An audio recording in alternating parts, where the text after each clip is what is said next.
The unfathomable suffering faced by countless women echoes through time from the darkest periods of history. Undoubtedly, thinking about the suffering these women went through will make you tremble.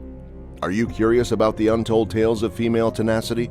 We will reveal the disturbing secrets, but can you bear the terrifying tales that history has hidden?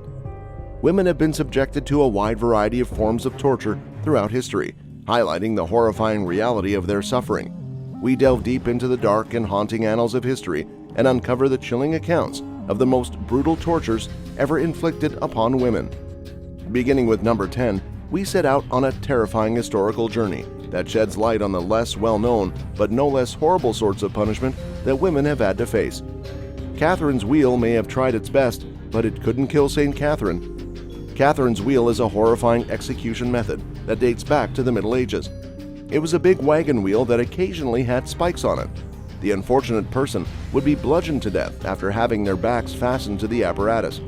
It is connected to St. Catherine of Alexandria's execution. Catherine was imprisoned for her unwavering devotion to Christianity.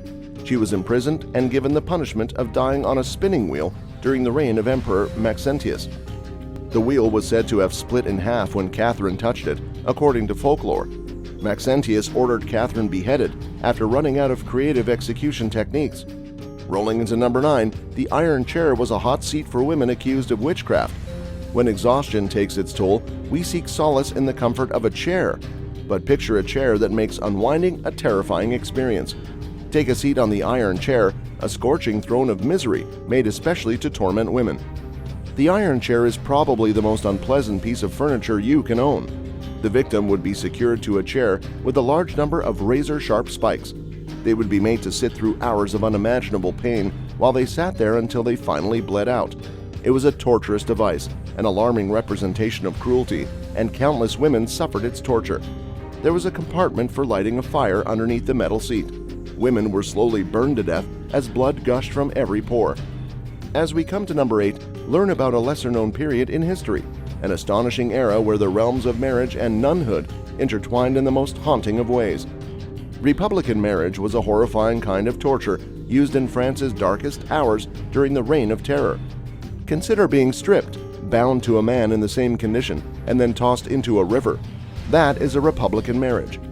During the Reign of Terror, which took place during the French Revolutionary War, this form of torture was largely applied to priests and nuns.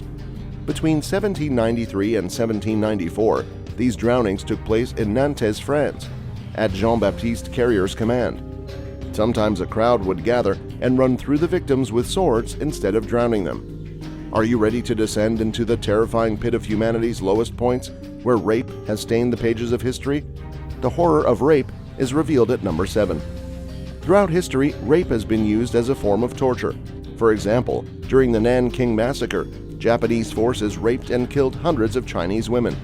Rape is another tactic used to get inmates to make confessions. Mexican prisons employed this sinister tactic to extract false confessions to crimes from inmates. Women prisoners in Iran's jails experience unspeakable abuse and violations, and terrorist groups like ISIS employ rape as a form of female torture. Perhaps the oldest and most pervasive form of female torture is rape. It is the most prevalent type of female torment and has cast a sinister shadow across the course of human history. As we advance towards number 6, the haunting horror of stoning remains an ongoing reality in our world. Stoning emerges as one of the oldest and most basic methods of execution, set in the sands of time. It is like hurling rocks at someone's head repeatedly. In the modern world, women make up the vast majority of those who die by being stoned to death, even though men can also be stoned to death. Following the revolution in 1980, stoning was once again used as a form of capital punishment in Iran. The main victims of this torture are women who are accused of adultery, with their families occasionally acting as the murderers in cases of honor killings. When a lady brings shame to the family commits an honor killing in an effort to save face. Can you believe the unimaginable reality that her own kin would do the offensive act of honor killing just to save their face? As of 2013, the haunting practice of stoning as a method of execution remained prevalent in 15 nations. In a harrowing example from Syria in 2016, 2 teenage girls were mercilessly stoned to death after 2 men were found within their house. As we find ourselves in the midst of our journey, You can hear the haunting echoes of women's anguish, their pained voices and cries resounding through the corridors of time. Prepare for the thought-provoking and eye-opening experiences that lie ahead. The history of witch burnings will be presented at number 5. Witches were stake burned, but not in Salem. Death by burning was a traditional method of execution reserved for female offenders of heresy, treason, and witchcraft. Contrary to popular belief, no women were burned at the stake during the Salem witch trials in the American colonies, even though the practice was common in England from the 15th through the 18th centuries. The death by burning sentence victim would suffer torment beyond imagination. The only solace came when the fire destroyed the skin's nerves so severely that the victim could no longer feel pain. At number 4, you witnessed the horrifying act of sawing a woman in half, which wasn't merely a magic trick, but a disturbing reality. The practice of death by sawing, which involves sawing or splitting a living being in half, is supposedly practiced in different parts of the world. In contrast to the Saw films, there is no way out of this nightmare.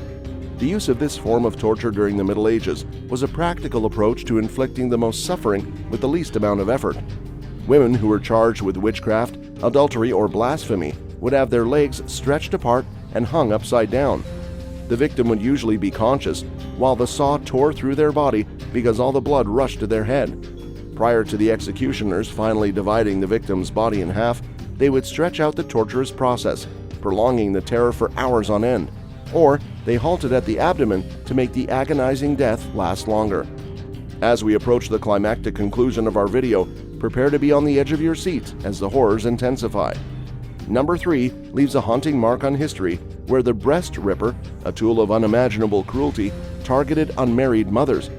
The breast ripper was a horrifying tool that miserably hurt its female victims. The device included 2 sizable, pointed prongs that, as the name implies, would rip into women's breast tissue and take it cleanly off the body. The prongs were occasionally heated as well. The breast ripper's nefarious goal is to not only harm, but also to use a horrific method of identifying single moms and adultery suspects. The instrument's use came to an end during the Middle Ages. We are at number 2, not far from the video's conclusion, where the horrible use of the pair of anguish against women accused of abortion will be left behind. The name of this torture tool says it all. The 4 petal-shaped pieces of the metal instrument, pair of anguish, opened when a corkscrew lever was cranked at the other end. Women who were accused of witchcraft and abortion were the main victims of this device. The woman's reproductive organs would be torn apart when the pair of misery was slowly turned open after being put into the vagina. This device was also utilized on suspected homosexuals. We have arrived at the height of distress as number 1 reveals the most heinous punishment for the slightest of offenses.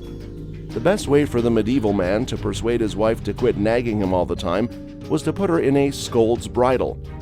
A lady who is called scold is one who is allegedly gossiping or simply complaining constantly. In ancient days, the devil was said to be behind gossip. An iron mask that was locked over the woman's head served as the bridle. Occasionally, spikes would be inserted over the tongue and extended into the mouth, making it painful for the woman to talk. However, the woman was mostly subjected to psychological torment as she was paraded through the town while wearing the bridle, with onlookers cursing and spitting at her. This illustrates the most heinous punishment for the most minute misdeeds. Women who commit crimes have been cast as double criminals throughout history, first because they commit a crime, and secondly because they breach society's rigid views about women's place in the hierarchy. Torture entails not just physical damage, but also destruction of the mind. Which crime do you consider to be the worst? Comment below.